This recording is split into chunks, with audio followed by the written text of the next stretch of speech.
Hello and welcome to Eye on Africa. I'm Clarisse Fortuné. Our top stories. Visa or no visa to go to Kenya?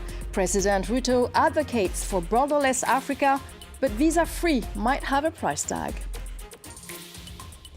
Here's the new Chad's interim Prime Minister. In an exclusive interview, Succès Masra talks about the need of a united country. And later in the program, AFCON, a windfall for football lovers, but also for betting centers. Ghana worries the tournament might fuel addiction among young people. It was probably too good to be true. A visa-free Kenya, one of Africa's most popular destinations. President William Ruto had announced the policy last month, but now he's facing a backlash after people started reading the small print, like our correspondent Bastien Renouille. So visa or no visa, he explains. So visa or no visa, he explains. During a speech months ago, Kenya's president said Kenya has a simple message to the world, welcome home, meaning that Kenya will be a visa-free country for every travelers starting on the 1st of January 2024. It was not a big surprise because Kenya's president had been advocating for a visa-free Africa, at least for Africans, for a long time now. So Kenya is now officially visa-free, but it does not mean that every travelers can just board a plane and travel to Kenya without any documents. They still have to apply for an ETA, an electronic travel authorization, at least 72 hours prior to departure. To do so, they have to fill an online form. They have to give a lot of personal information. They have to provide their travel itinerary. And depending on their country of origin, they might have to provide a bank statement. Before the 1st of January, many travelers from African countries could travel to Kenya without a visa. They now have to apply for an ETA, which is costly. Officially, it's $30, but you have to pay for processing fees and bank fees in addition, so in total it's around $35. Before the 1st of January, children could travel to Kenya without a visa. They now have to pay for the ETA as well. So for many people, Kenya is not visa-free at all. It's just a visa by another name. It's now official. Felix Tshisekedi is the presidential winner of DRC's presidential election. DR Congo's Constitutional Court confirmed his landslide victory for a second term. Tshisekedi got 73.47% of votes during the December 20 election. Elected by the majority of cast votes is the president of the Democratic Republic of Congo, Mr. Felix Tshisekedi Tshilombo Antoine. This decree will be signaled to the president of the republic himself, the president of the National Assembly, the president of the Senate, and to the Electoral Commission. For a stable reconciliation, one of Chad's new Prime Minister's wish. Before his appointment earlier this month, Succès Masra was an opposition leader who challenged the country's military administration. But after his return to Chad last November, he seemed to have switched allegiance after a deal with military leader Mahamat Déby's regime. In an exclusive interview, Succès Masra talks about the regional situation and the importance of a united country. He was talking to Mark Perlman. He is responsible and in charge of the unity of the country, and so he is committed to reconciliation, and that is what I am committed to as well. So yes, I trust him entirely, so that we are both responsible and loyal towards the Chadian people as devoted patriots to serve a new Chad in a fragile environment. Look at neighboring Sudan. Look at Libya. Look at the Sahel region. The situation has come to a point where the stakes are so high that Chad needs a stable reconciliation.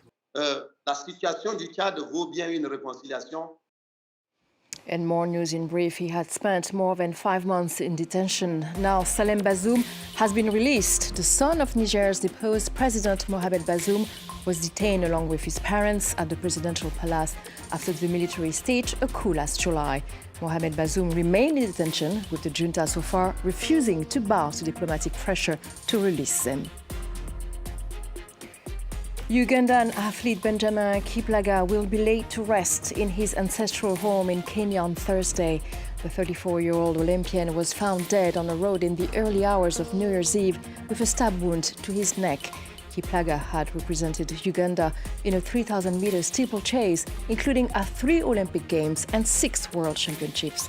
2 men were charged in Kenya on January 2nd over his death. And AFCON is about to start, but it will go ahead without Nigeria forward. Victor Boniface has been ruled out of the African Cup of Nations with a thigh injury. His club, Bayer Leverkusen, said that Boniface, after hurting himself during training, will need surgery, and he has already returned to Germany. Nigeria is in Group A, as a reminder, with Ivory Coast, Equatorial Guinea and Guinea-Bissau. And it plays Equatorial Guinea on Sunday. And speaking about AFCON, and with a few weeks before the big competition, some betting centers are looking to cash in on the continent's biggest sporting event.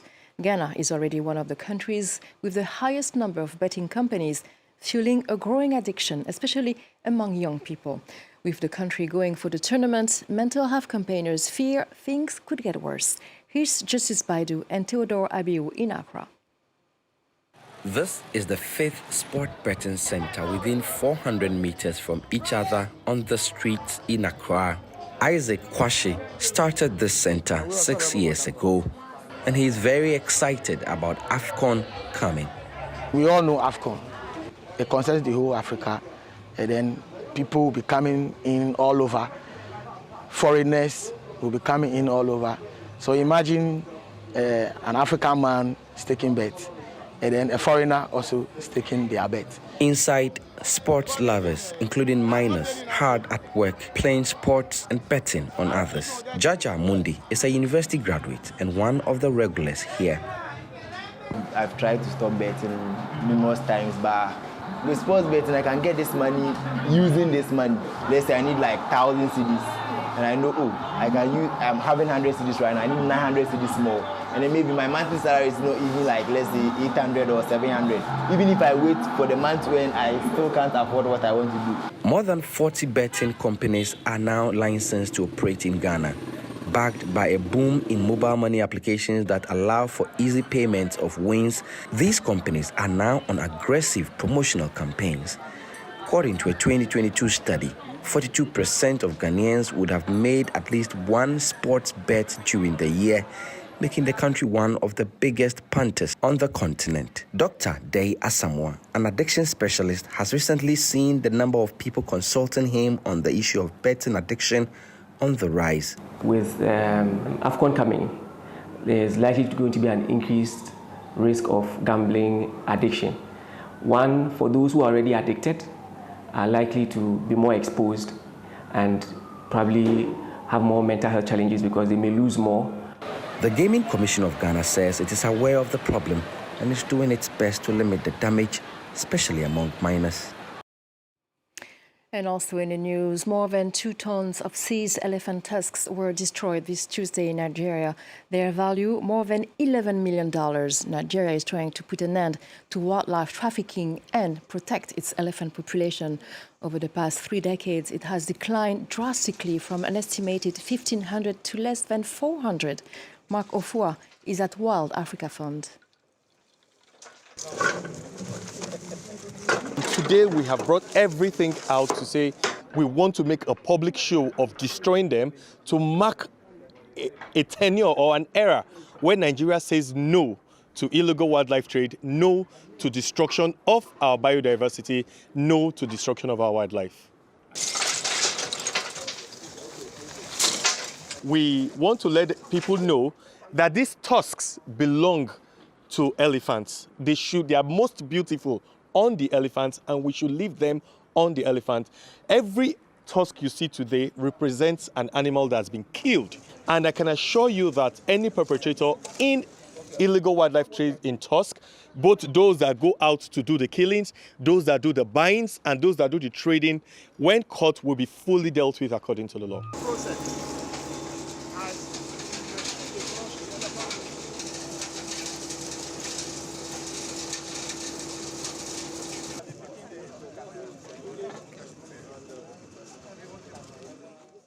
The remains of elephants being decimated. And in Benin, for the first time in around 30 years, the Voodoo festival is now taking place over several days with a new concept highlighting the cultures, arts and aesthetics of Voodoo. Benin wants to give a new image of its traditional religion, using its rich cultural heritage to boost the tourism economy. And that's it for this edition. Thank you for watching Eye on Africa. Stay tuned, more news coming up.